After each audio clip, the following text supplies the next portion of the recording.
trying to break the programming and generational thing of like everything's crap. Complain. Sometimes I do need to vent though, so this is what this has all been about. So like, just bear with me. So I'm trying to break that programming crap, but it's not very easy sometimes. But so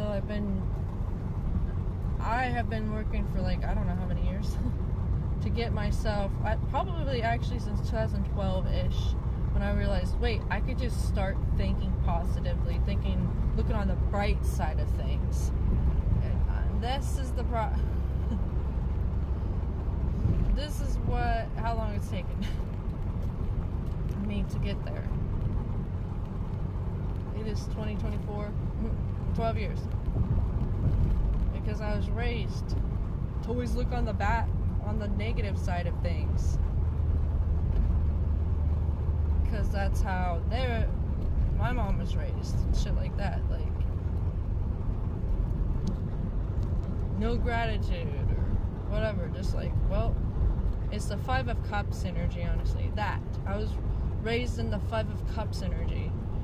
If you know tarot, you know what I mean, but like it's basically paying attention to all the spilled cups and not realizing you still have like 2 full cups. And you're worried about the 3 spilled ones. I think that's what the Five of Cups looks like. Give me a second. No, I can't pause right now. I can pause it, but I don't think I'll be able to look. But yeah, so that's what that is. So like, I've been working for 12 years to get myself to look away from the spilled cups and be like, be more grateful and be actually grateful for and focus on the filled up cups that are left full. That shit is not easy, so that's what so then I do that, so then I apply that to like other parts of my life. Like, okay, if all I'm seeing is, it's like the law of attraction, I guess you could say, you know, probably is. So it's like, because that's what I heard, like, that's the law of attraction. I heard in my head. You're right, it is, actually, I believe, you know. Like, what you focus on is what you get more of. So, you know, if you focus on the spilled cups, you're gonna get more spilled cups, bro. If you focus on the full cups, you're gonna get more of those. But it's not always that way, because there's like circumstances and shit you gotta fucking worry about. But you can always be like, yeah, you don't have to always be love and light though. Obviously, you need to feel your fucking feelings authentically. Just be authentic, like, but do your best to be grateful and look on the bright side. But you know, you're not always going to. There are times you do. There are times you be like, okay, I gotta sit in this fucking dark and process these emotions. But once you process them, don't stay there. That's not always easy though. I know it's not. Like I said, it took me 12 years to stop focusing on all the spilled cups. Then I try to apply it too.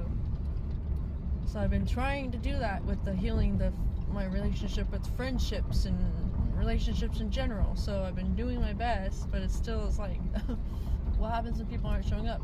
Well, then that's not your fault. You can just keep being your authentic self, and somebody might, you know, like, even, but sometimes you can lose hope. Like, I've lost, like, kind of where I'm at now. Like, okay, so what then? So I try not to spread my misery when I'm like that, but sometimes I'm trying to find a way to reach out or like ask for help, and I don't know how. These people literally just watch because they're like, well, you pull yourself out of everything else, you know, you'll be fine. Okay, but it's not like, what happens if there's this one time where I'm not able to? You should always be kind. You should always. of course, only if you've got the spoons or you've got the energy for it, you know. If you got the, I don't know. Now I'm just like kind of rambling, but it's like this has been helpful. It's so hard to balance all that shit. That's kind of what I'm learning also. Temperance. Temper your emotions.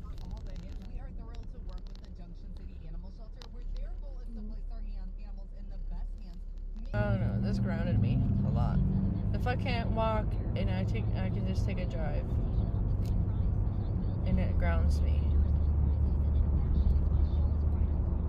But I have to take a drive and just like let myself drive out of the normal routes. You know what I realized like several months ago? The reason why I might not be able to get myself to take drives outside of town as much is probably because my twin is like locked down and is not allowed to. So I wonder if that's still the case and I'm still trying to break out of that. Is that like the mirroring shit with your twin flame journey is so crazy because it mirrors everything. Everything's mirrored. And that's how you break free of the separation and shit and heal.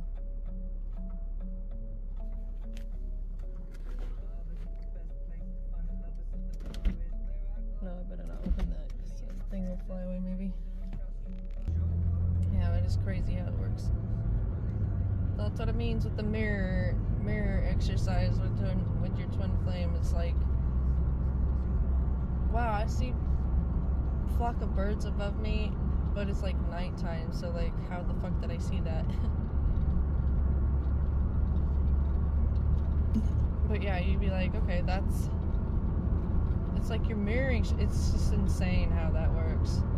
That's how you do the healing shit. You focus inward.